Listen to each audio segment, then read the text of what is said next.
It is? Is that working? Okay. Are we on? All right, sounds like we're ready to go. So Lunch and Learn is the name of this program, and I know it's much appreciated and valued in the community, but today I'd like to change the name, okay? Just for today.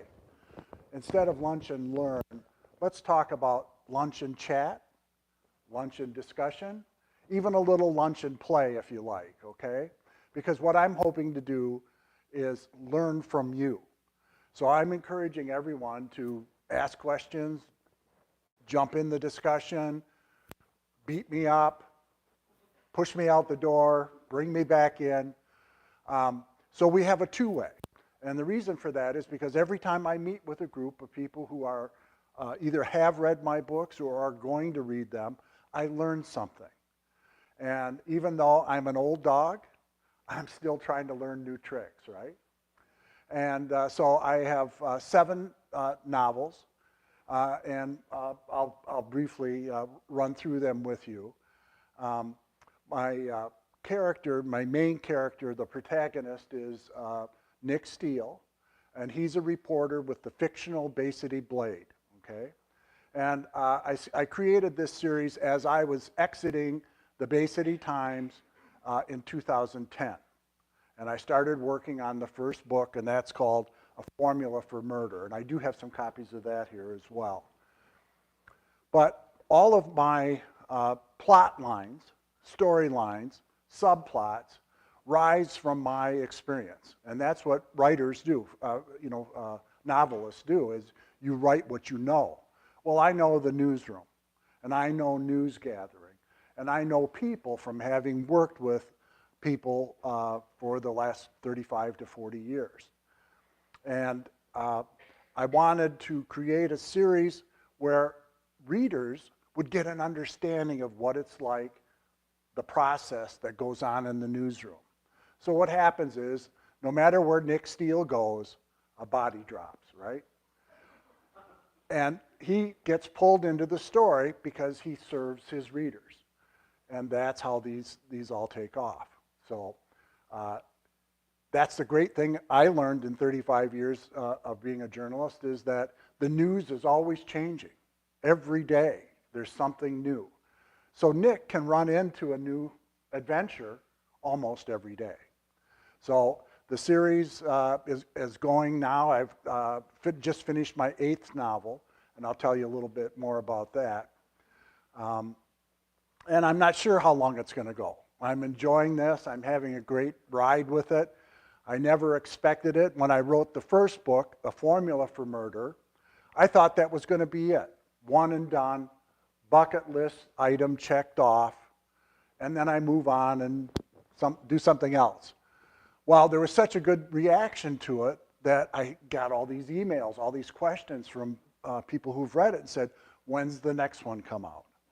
And so I thought, well, okay, I'll do another one just to see, how it goes. Well, that was even a bigger success, and then so on. And so the first thing I knew is I had a series on my hands, okay? So we're all up to Murder for Treasure. This is the current book, and it published last October. And this program I put together is one that I do for historical societies, libraries, book clubs, civic organizations, groups that gather anywhere. I'll be happy to come and talk to you about my work and my books and answer questions, because there's usually a lot of questions about, where does all this come from? How does this come together? And I'm happy to share that.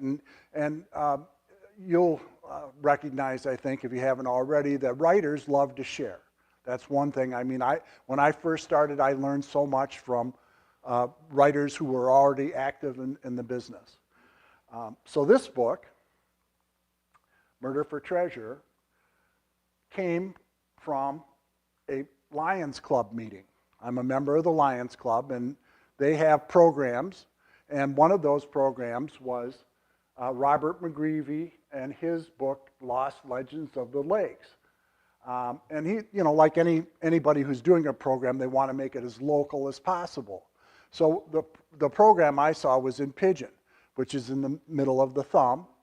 And he focused part of his presentation on a ship that sank off the tip of the thumb in 1871. And everybody was, wow, that was fascinating, okay? And he started talking about it, and that rang a bell with me. And then when he said, it went down loaded with silver ore, a bell went off. I said, oh my gosh. And he says, it's still out there. It hasn't been recovered. So it's somewhere off the tip of the thumb, off of Point Aux Barks. And that got my wheels rolling. And I was already working on another story, but I couldn't shake it. I kept thinking about it and thinking about how can I make this a story? How can I turn this around? So the first thing I did is more research. And this is the ship, the R.G. Coburn, 193-foot steamer. It went down in 1871. It was coming. It was en route from the Upper Peninsula. It had cargo, the silver ore I mentioned, 100 barrels of silver ore, and then various other products, and then passengers. And like so often happens with the ships on the Great Lakes, you've all heard about, the gales of November. Well, a gale came up in October. And the Coburn was struggling against this big storm that came up. So it went into Saginaw Bay into the shallower waters, so hoping to try to navigate its way through the storm. Well, it didn't work. The ship's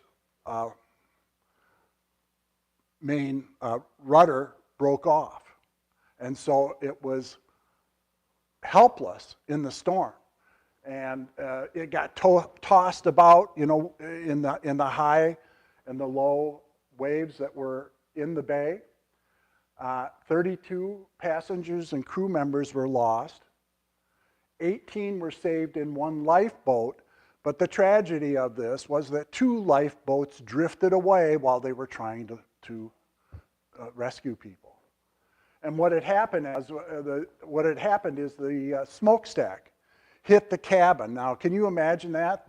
They said it was a storm, and these passengers were terrorized for about 2 hours in this ship, being tossed back and forth. And then the smokestack comes down. So they're ready to jump off. And that's when they started wrestling with the lifeboats. It didn't work very well. And what contributed to the problem, what actually sank the ship, is that silver ore. In 100 barrels in the ore, in the hold of the ship, they broke free. And so now you got these barrels of silver crashing against the walls of the ship. And that broke through. And then once that happened, it went down pretty quick. It was about 25 miles off of Point Aux Barks, which is the tip of the thumb. And but because it's never been found, they don't know for sure. It might have drifted, in that wind and the gale. Once the passengers, the survivors got away, they weren't looking back too much. And the thing went down. And then since then, it's certainly with the currents of the Great Lakes, is silted over. The other possibility is it may have been discovered, but nobody reported it, okay?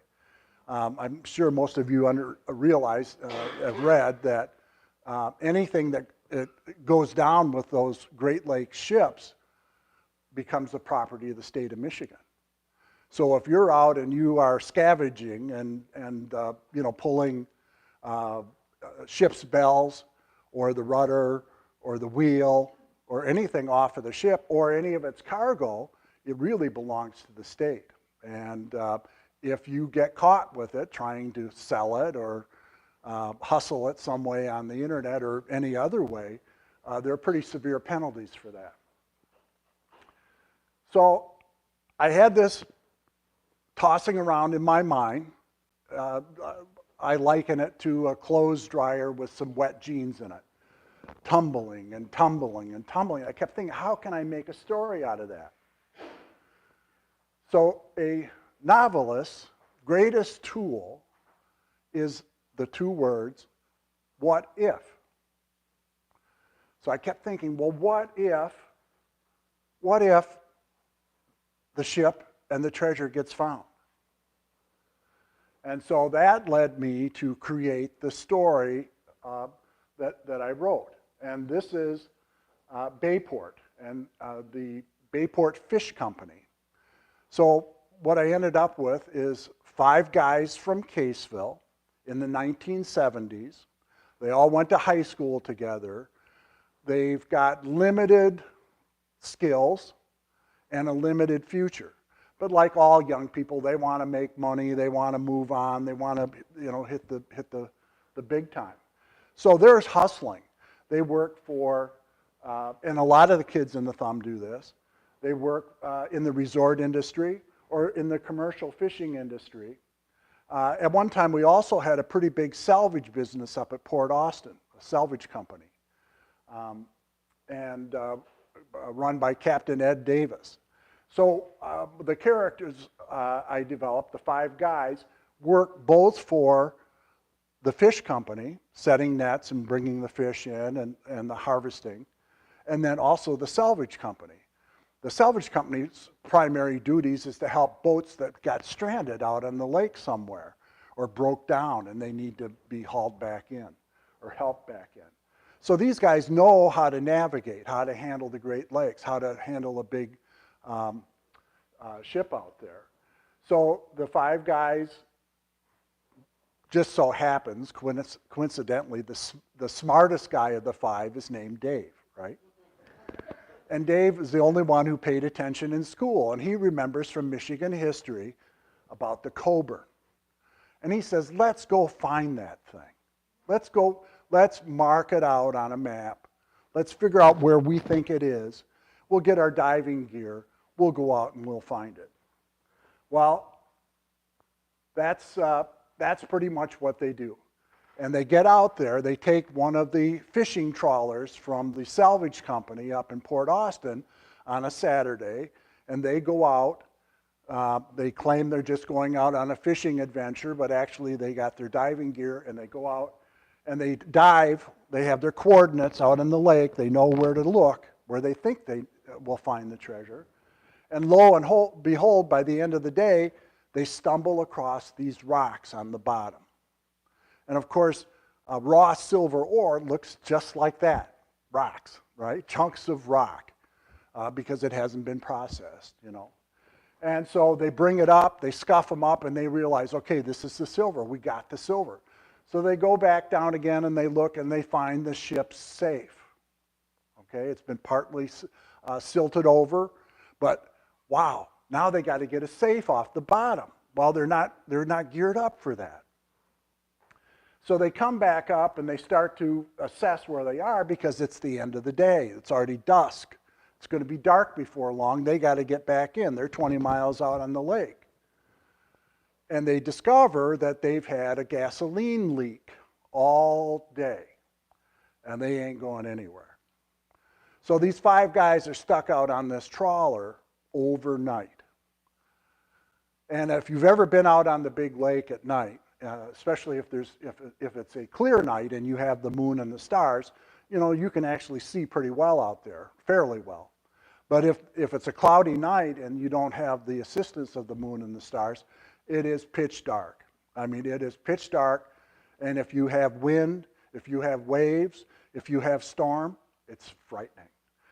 When I was a columnist with the Bay City Times, I wrote several columns about people getting stranded out there. They go out on these fishing adventures.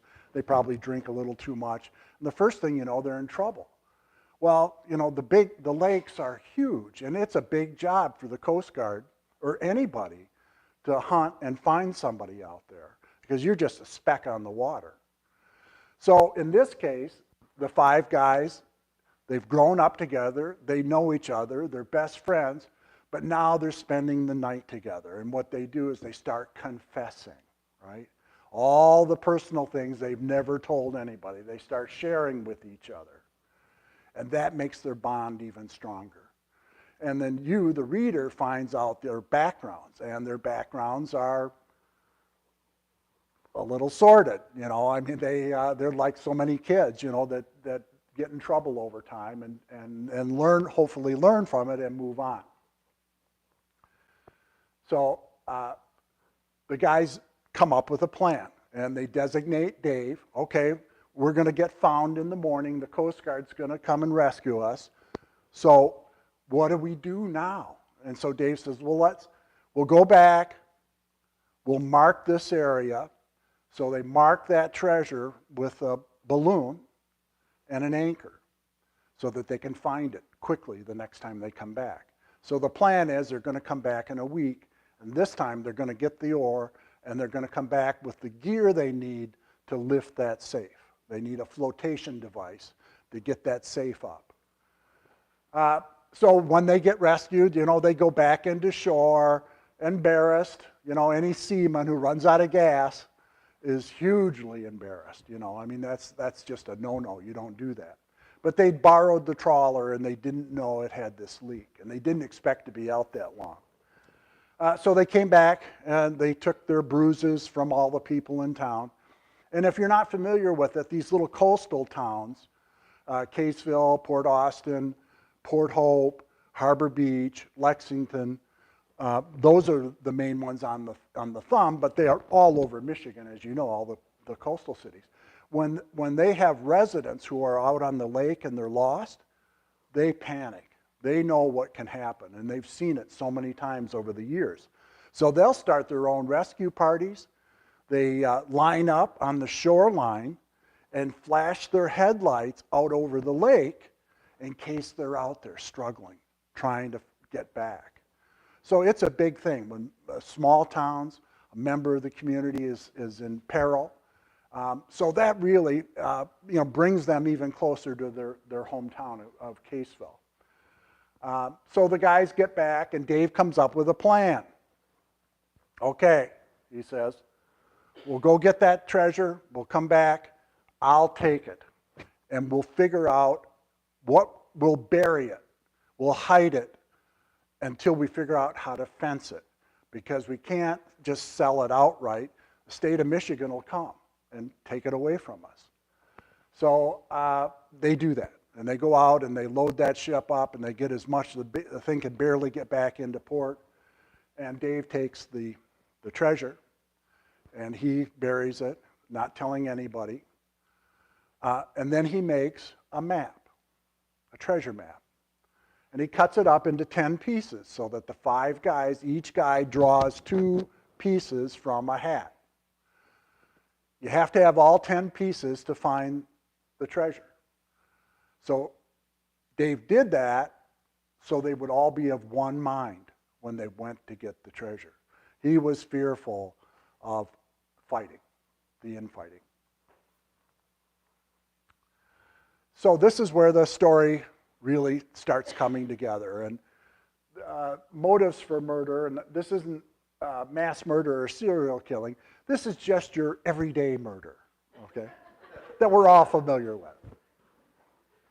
And so often, it's a matter of greed or money or profit. And then revenge, people getting even, passion, obsession, empathy or sympathy, assisted suicide, or to hide a secret. So what happens is Dave gets killed in a car crash. He's the only one that knows where the treasure is for sure. They've all got their pieces of the puzzle. They don't make sense because they're missing the 2 key pieces. So they start fighting over it. Murder, it happens, right? 2 murders. One of the daughters of a victim goes to the Bay City Blade and gets Nick Steele and says, everybody knows, Nick, you're the guy when it comes to figuring these things out. Will you help find my dad's murder? And so that's how Nick gets pulled into the story. And then he starts, and he works with his buddy in the newsroom, Dave, also Dave. And they start this big run to find out what happened. And the way they do that is just very much like the police do. You gather information, you do the research, you get the basic information, and then you do the interviews. And that means you go talk to people, you go out and you talk to the people who know and see if you can find information to solve this murder, to solve this puzzle. So all my stories start in Bay City because that's where the Bay City Blade is. But then they go wherever the story leads Nick. One of the stories, or two of the stories that I have out now are up at Mackinac Island. So it starts in Bay City, goes up to Mackinac Island, okay? The other stories, I have another story you can see here, Murder Key West. Nick goes down to Key West to get married. Well, he's down there and there's a murder, right? So he's pulled into that story. But in this case, he starts interviewing the survivors of the crew that discovered that treasure. And first thing he's got to figure out is, was there really a treasure and did you really get it? And none of them will fess up. But he keeps talking, and so that leads him from Bay City to Port Austin, and that's the Port Austin Lighthouse there, and the Port Austin Historical Society. Turnip Rock, which is at Point Arbarks off the tip of the thumb off of Port Austin, one of the most photographed geological areas in the Midwest, maybe in the country. Then they also go to Harbor Beach, and that's the Frank Murphy Museum at Harbor Beach. And then, of course, Caseville, and that's the Historical Society.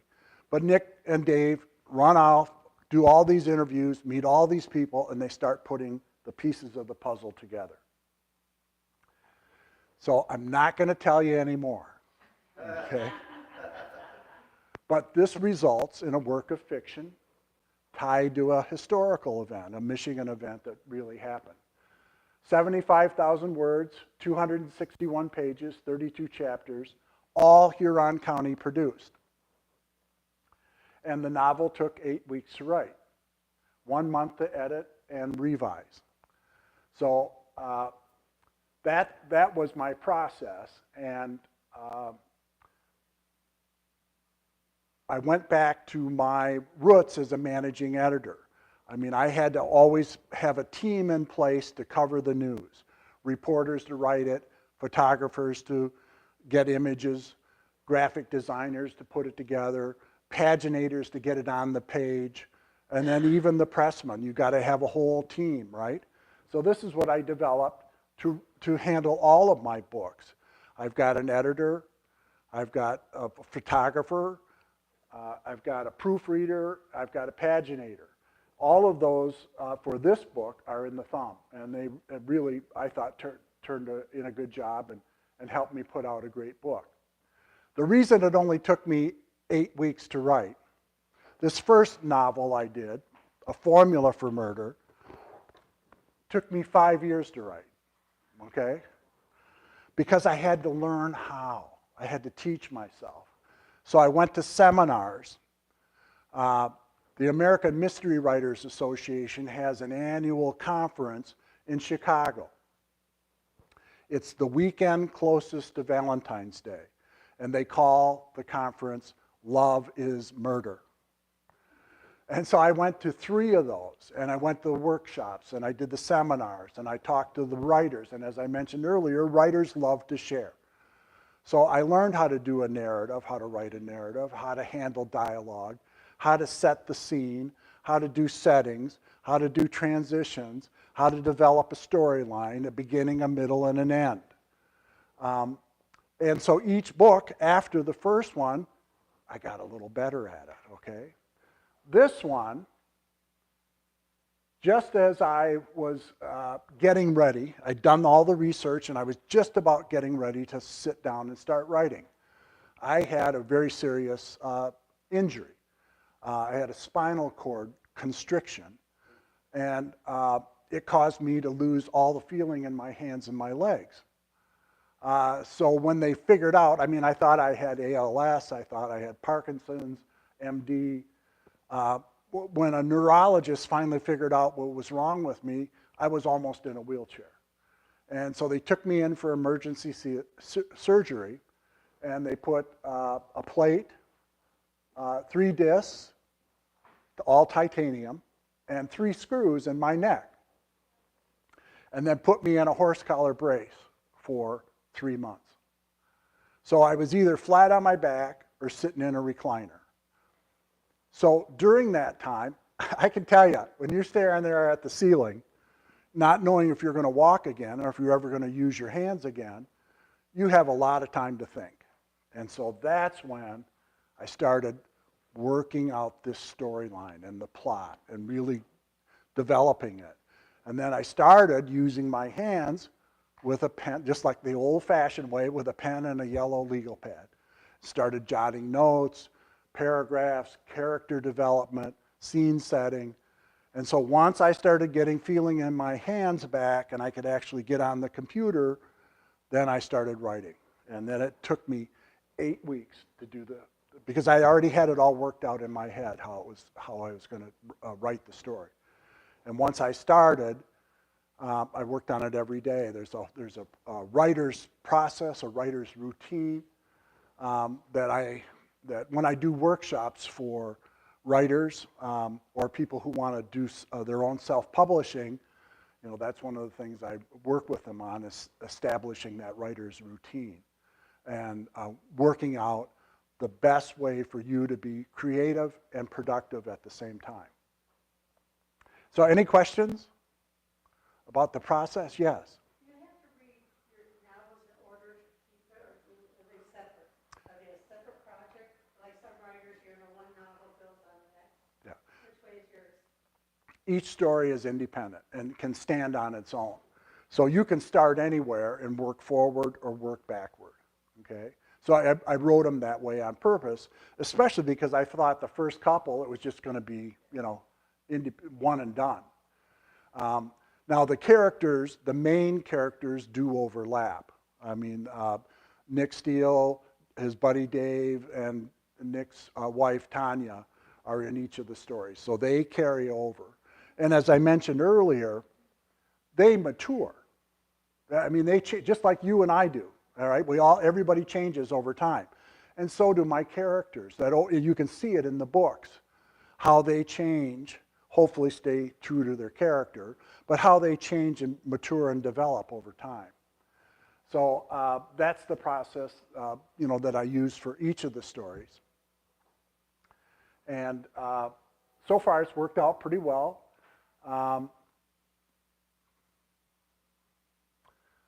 These are the other 6 that are already published. The second story I did was a grand murder. And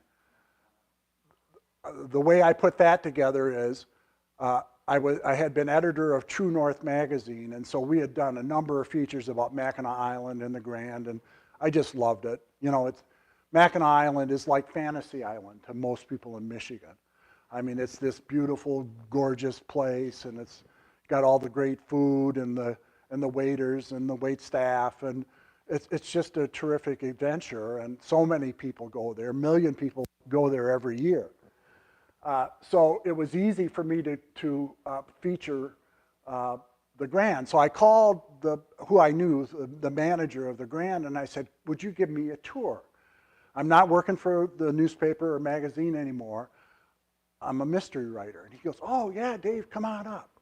So I go up there and he takes me on this tour, and I've been in the Grand many times, as I'm sure many of you have. I mean, it's a fabulous place, but it's really, really old, right? And part of it is there's a whole set of back staircases that before elevators, that's how people got up and down in the Grand, how they delivered food, how they delivered supplies, the bedding and the linens and towels, and that's how they did it, the back staircases. So once I saw the back staircases, it was like, oh boy, okay, that can work in a story. And then I ask about employees, the employee entrance. Where do the employees come in? And he says, "Come on." So he takes me down to the basement, and the basement of the Grand is like a beehive. In one part of it, it's all kitchen supplies. I mean, this is all the food that comes in for all the restaurants in the Grand and the little cafes. But then it's also got to go back out, right? It comes in by horse and buggy, or horse and cart, but it has to go out that way as well as garbage. There's also a laundromat down there that would make your head spin. Think about it. Every day they've got to launder, all the bedding, all the sheets, all the towels, pillowcases. And then, those restaurants all have the nice linen tablecloths and napkins. That's got to be down there. So we go down there, and it's just people are running around, they're swearing at each other, they're yelling, they're screaming. It's chaos. So I'm already thinking, okay, I'm going to have an assassin come into the Grand and take out a victim. And I'm thinking, this is perfect. You can slip in the back amid all the chaos, get on an employee's jacket so you look like you belong, and then you use those back staircases to hunt down your prey. I'm not telling you anymore. Okay? So that's how that story came together. And when I got through with the tour, I thanked the manager. I mean, I still have contact with him today. He was very cool about it. And he as we get ready to party, grabs my arm and he says, Dave, I know I don't need to say this, but I have to say this for my position with the Grand. I want you to know the Grand Hotel does not advocate murder. And I said, good to know, good to know. Thank you. Good. I'll store that away and I'll put that in my notes. But he was really great and very gracious. And that's one thing I found out through my whole career as a journalist, is that, if you ask people for help or you ask people for information, they're often delighted to share. People like to tell what they know, what they've experienced, what they've learned. They like to show off a little bit. You just have to let them, open the door and let them talk to you. And if you treat them right, you treat them with respect and dignity and fairness, you can come back to them time and time and time again. So that's what I employed when I was, putting my novels together. Same thing with Murder in the Wind. You'll see the wind turbines there. That's the Pigeon skyline. And the turbines, if you've ever been out in the Thumb, there's over 500 now. So they're clustered in wind farms, in wind zones, wind districts. And it's really changed the landscape out there, but it's also changed the mindset. There's a whole group of people that just absolutely hate the wind turbines. They're desecrating our view, the farmscape, killing the birds, flicker, driving me crazy, right, with flicker, the shadow of the blades, running across the sunlight. So, and then there's another whole group that just loves them because they're bringing money. This is all new money that's coming into the Thumb. And if you look at the school districts in the Thumb, you can tell right away where the wind farms are because the schools have all got new facilities. That's that tax money. And so you can also tell because they've all got good roads. They use that money to pave the roads out in there. And so it has many benefits. So many people love it, many people hate it. Good for a murder mystery, right? In my case, it's a family that's split. Dad wants to hang on to the old-time farm. The young son wants the moolah, wants the dough. So guess what? Dad's got to go. And that's the basis of the story. I can't tell you anymore. A Place for Murder is, you see that's the Mackinac Bridge, and it's a spin-off from a Grand murder. And one of the employees at the Grand, if you've been up there, you'll have noticed that so many of the service workers there are foreigners. They're here on visas for a limited amount of time to do a specific job. Well, one of those employees at the Grand gets fired, okay? She's the one that lent her jacket to the assassin to get in and kill that victim. So she gets fired. Well, she doesn't want to go back home. So what does she do? She hooks on with a freighter and takes a ride down to Port Austin, to the Thumb, and gets hired into the dairy farms in the Thumb. And that's where all the migrant labor, all the illegal labor is brought in. And I knew this was the case because there was a real case that happened in federal court in Bay City. So I went and got the transcripts and I talked to the lawyers involved. And there was a ring of conspirators in the Thumb who went down to Texas, loaded up a big van full of people and brought them back and put them to work. Gave them a place to live. Of course, all the money went to the mules, right? The people who were transporting them. And then the actual laborers only got a percentage of the money. So that's the basis of a place for murder. When you have all these illegals here, one thing that's never considered, rarely considered, if one of them dies, what do you do with the body? You can't send it back. You can't send it to the cemetery. You can't send it to the coroner because they're illegal. So guess what? They got to find a place for murder. And that's the basis of that story. I can't tell you another thing about it. And then the last story I'll tell you about, I can tell you about them all, but the murder Key West style. My wife and I have been down to Key West 3 or 4 times.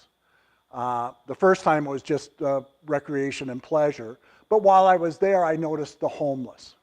The plight of the homeless in Key West was just horrible, I thought, at that time. This is probably 10 years ago.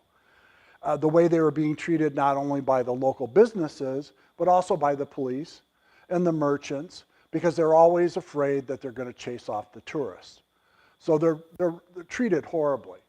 So the second time we went down to Key West, I made arrangements to live with them. I went to the manager of the Stock Island house, and that's where all the migrants are, or I'm sorry, not all the migrants, but all the homeless are asked to stay at night. Okay, they don't want them out on the street. They don't want them bothering people, going to the bars and the restaurants. They want them to come in. So I talked to the manager and I said, could I actually stay for a day and follow them as they move around town and then sleep in the same quarters that they have? And he said, sure. So I go there, he gives me a cot. It's a barrack style, like if you were in the army, big long Quonset hut, and with racks of beds, 2 rows high on each side, and everybody gets a cot, and you get a little bag if you need to shower or use the facilities. You have to be in by 7 o'clock, and you can't leave until the morning. If you leave, you can't come back in. So I'm in there, I got my little green roll, and by now I'm the spectacle, right? Everybody's looking at me, talking, who's this guy, yak, yak, yak. I can hear it, I can feel their eyes, right? So I'm talking to the guy in who has the rack next to me. And he says, now, I'm going to try, I don't want to scare you, but I want to prepare you. He said, once lights are out and people start going to sleep, it's scary in here. You got people crying. You got people shouting. You got people in pain. You got people in drug withdrawal. You got people who need a drink. So you hear everything. And there's, burping and farting, and he says it's a symphony. It's just continuous. And he said you have to be careful. If you feel that someone is in your space, you need to sit up, and you don't want to be caught lying down. And so I'm thinking, wow, have I got myself into some trouble here? So the manager came by, the guy I originally had talked to, and I said to him, I said, look, am I going to be safe here? He goes, I can't guarantee it. You know, you have to sign a waiver, just like everybody who comes in. But yes, we do have some violence. Yes, we do have that. And I said, okay, I think I need to go find my wife, who's off on the island, staying in a luxury hotel. And I said, so could I come back in the morning? Because in the morning they feed them. They get them up early, 7 o'clock. They give them a little something to eat. And then they push them out. And they say, you know, go out around Key West, wherever you want, but just don't bother the tourists. You know, don't chase money away. Don't be a hazard, you know. So that's what they do. And so I followed a group. The guy who was going to be my bunkmate introduced me to some. And so I just stayed with them for the day and followed them around as they were chased around and moved around the island and got to know a feeling. And one thing I learned, a lot of people don't realize, is that homeless does not mean penniless. Many of them have money. They're retirees. They get Social Security. The murder victim in this story is from Essexville, and he's a Marine Corps veteran. See the Marine Corps hat up there? That's how Nick gets pulled into the story.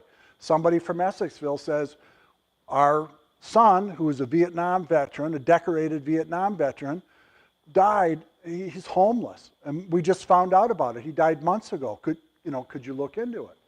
So that's when Nick gets a call from his managing editor. Nick's down there to get married, right? And the editor says, can you just make one call? Can you just go check this out? And so Nick does, and that's when he finds out things are not as nice as they seem in Key West, and things are not all good with the homeless. So from my experience down there, I developed these characters that Nick works with, and that's how he gets into the story, leaves his bride, and digs into the story. I can't tell you anymore. You got to pick up the book. And then Murder So Sweet is about revenge. I'm also a realtor, and I've been selling real estate the last 12 years. And I got a notification from one of our groups, Real Comp, sent out a notice about scams. They do every couple weeks. So watch out for this, right? Well, down in Detroit, they had a guy who was trying to trap female realtors in empty warehouses. Call up and say, I've got money, I got cash, I want to buy a warehouse. I'm looking at this one, would you show it to me? Well, the rule for most women in the industry is you never go out alone, or you have somebody sitting in the car, or at the very least they know where you are, so you can be, followed or tracked or found. But in this case, I have a realtor who's a single mom. She's desperate for a sale. If you're a realtor and you work on commission, if you don't sell, you don't eat. So she's got to have a sale. The bills are piling up. Guy calls and says, will you show me this vacant house on the east side of Bay City? And she breaks her own rule. She says, okay, and she goes to meet him. As soon as they get inside the house alone, boom, he attacks her. And then his accomplice, comes in and locks the door, and they spend the next 2 hours assaulting her. And it's horrible. And she is just devastated by it. But she can't report it because she'll know she'll lose her job. She won't be a realtor anymore. Nobody's going to give her a listing if an assault takes place, if she allows assault to take place in the property. So she can't report it, or she feels like she can't. Plus, she's embarrassed. She's humiliated, having gone through this. And she's a mom. She doesn't want her kids to be harassed at school. She doesn't want any of that. So she tries to live with it and cannot. She just cannot. Finally, she tells her sister, it's the O'Brien family of Bay City, East Side Bay City. And the two sisters are hugging and crying, and she says, let's tell our brother Larry. Well, Larry is just newly returned from Afghanistan. He's an Army Ranger. And they pour out their heart to Larry, and Larry says, well, we don't have to go to the cops. Let's just go find these guys and kill them. And she goes, okay. And they do. I can't tell you anymore. Her big mistake, the way she slipped up, was her Catholic guilt. She's an O'Brien, right? So she still can't shake that. Even with the revenge of murder, she still can't get out from under it. So she goes to her Catholic priest, the Catholic Church in the South End there, and goes into the confessional. And she's, bless me, Father, for I have sinned. She's starting to lay it out. And she says, I killed 2 people. And he goes, what? She says it louder. I killed 2 people. She goes, he's flabbergasted. The same time, the other door of the confessional clicks. So there's a woman on the other side, an 80-year-old grandmother, who hears the confession. And she knows there's a murderer in the church. And the priest can't say anything, right? He's got his vows. So what's got to happen? Grandma's got to go. I can't tell you anymore. So that's the outline of those stories, okay? The ones that I have published.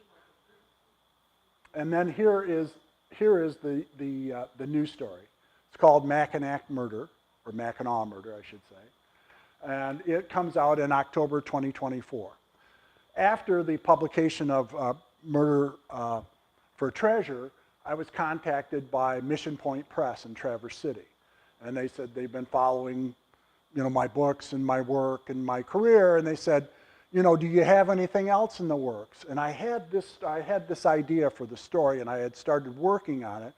And I said, well, I do have one that I'm tinkering with right now and developing. And they said, well, we'd love to see it before you publish. And I said, all right. So I went to work and I wrote that one in 8 weeks. Okay? And it too is tied to Michigan history. It's about domestic terrorism. What's the most infamous connection to domestic terrorism in Michigan? Timothy McVeigh and Terry Nichols. The farm in the thumb. I drive by it every time I go to Marlette to see my brothers. So I tie this story, this domestic terrorism, to the Oklahoma City bombing in 1995. I can't tell you anymore. Any questions? Yes? I've got one that's probably not. Anyway, where did that silver come from in that hole? The Upper Peninsula. It was mined. I didn't know we had silver. Oh yeah. Silver, copper, silver, all kinds of ores came out of those mines in the Upper Peninsula. And they were very profitable, especially for copper and brass, for a long time. But we also had silver ore. And so did Wisconsin. So that's where that ship was coming from, and it was headed down to the Detroit area when the storm came up. Yes, Scott? Hey, Scott Seeberger, a longtime fan of your journalistic skills. Yes. And the story of your medical recovery is a miracle in itself. I have a little different question. What is special? Is there something in the water in Bay City or something at the Bay City Times? Because you, Tim Yonkman, Dave Rogers, and there may be others, are all successful writers post-career. And that, I can't say that about some of the other papers, but something about the Bay City Times. Yeah. Well, we had some really good writers. I mean, I've been a writer my whole life. And that was when I was the managing editor and I was hiring people, that's what I wanted. I wanted people who could tell stories, who could do a narrative, who could write. But most of all, you had to be a good reporter. You had to have those good reporting skills and good reporting instincts. So those are the two things that I sought most when I was hiring. Can you write? You know, can you get the story, and can you write it? My first city editor at the Detroit News was a guy named Rudy Pilata, and he sat at his desk with a cigar hanging out of the side of his mouth, and he would hand out these assignments to all us rookies. And I remember him handing me a assignment. He didn't even look up at me. He said, "Kid, go get the story or don't come back." And that's what it was. I mean, you got the story, whatever it took. You did the interviews, you did the research, you come back, you write a story. So, yeah, we had a really good staff, a lot of good writers at the times. And there's many others. Ted McClellan was one of my interns at the Times, and he's now a national writer. He's been recognized in Michigan and across the country. So I'm very proud of that we had so many good writers and good communicators at the Times. It was a joy. It was a pleasure. I mean, I was so blessed, you know, I had a great career. So, but everything changes. Time moves on. Culture changes. You have to march with it. You have to go. And so I moved on and found another way for my creative talents. Anything else? Yes. Okay, so all of them are available on Amazon. You just Google my name, or you have to Google Dave Vizard, because David Vizard is an automotive writer in Arizona, and he writes about big black Chevy engines, right? So that's why mine are all Dave Vizard. So just look for my name or the titles of the books. They'll come right up. Midland Street Books in Bay City carries the books. The Island Bookstore on Mackinac Island, I sell 500 books every summer up there. Throughout the thumb, anywhere. I sell at a grocery store. I sell at a hardware. You know, wherever resorters, wherever vacationers they're coming up to the thumb from Metro Detroit. If I get my book in front of them, it's perfect for a vacation. It's an easy, fast read. I'll hold your attention. I'll hold your hand for 36 to 48 hours, okay? And you'll have a good journey. You also have some available today, too, right? I do. Just as a matter of coincidence. I was going to say, don't bury that lead. You've got some today. Yeah, too. so as a special for the castle, any of my books can be picked up for $15. I'd be happy to sign it for you. Now, I'd also like to mention, even if you already have one, they make a great gift. A book is a very personal gift, especially if it's signed by the author. And quite often, I can put a little message in it for you. So, happy to do that. And happy to meet your book clubs. If you'd like me to come and do a similar presentation to your book clubs, glad to do that. I'm going to be at the Hoyt Library next month to talk about the writing process. I do writing workshops. I do self-published workshops, because now, today, everybody can tell their own story. And so many are working on their personal memoirs. And usually, they just don't know how to get started. And that's what I do, is I tell them, help them get off the block. You know, start the race and start writing. And then the workshops on self-publishing, I go through the process and how to find an editor, you know, how to work with an editor, how to do revises, how to rewrite, you know, and the whole process of putting a book or any kind of publication together. So happy to do that for you or any of your civic organizations, church groups. Always glad to be of service. Yes. One final. I'm going to go a little bit way too. All right. Do you know the history behind, is it Mackinac or is it Mackinac? It's Mackinac. So, Did the spelling, what's the history? well, there's the Mackinac. It's Mackinac Island, Mackinac City, AC, and then the Mackinac Straits, AW, and the Mackinac Bridge, AW. So it goes back to the Indians and the beginning, and the French and the pronunciation of it. What was the origination? What, was it AC or AW? I think it originally was AC, Okay. and then the variation is AW. I believe that's my understanding of it. My understanding it has to do with the French and British pronunciation versus spelling. Very, and So- that's where, okay, that's what I was. We have lots of words that Right. there are, yeah. Yeah. The Indians did it. Well, Saginaw. I mean, you know, the Indians left us a lot. Yeah. Well, thank you so much Okay. for this presentation. I think we all enjoyed and learned a lot. Thank you so much. You're a great audience. I appreciate it. And do stop by the table. Let me get on hook.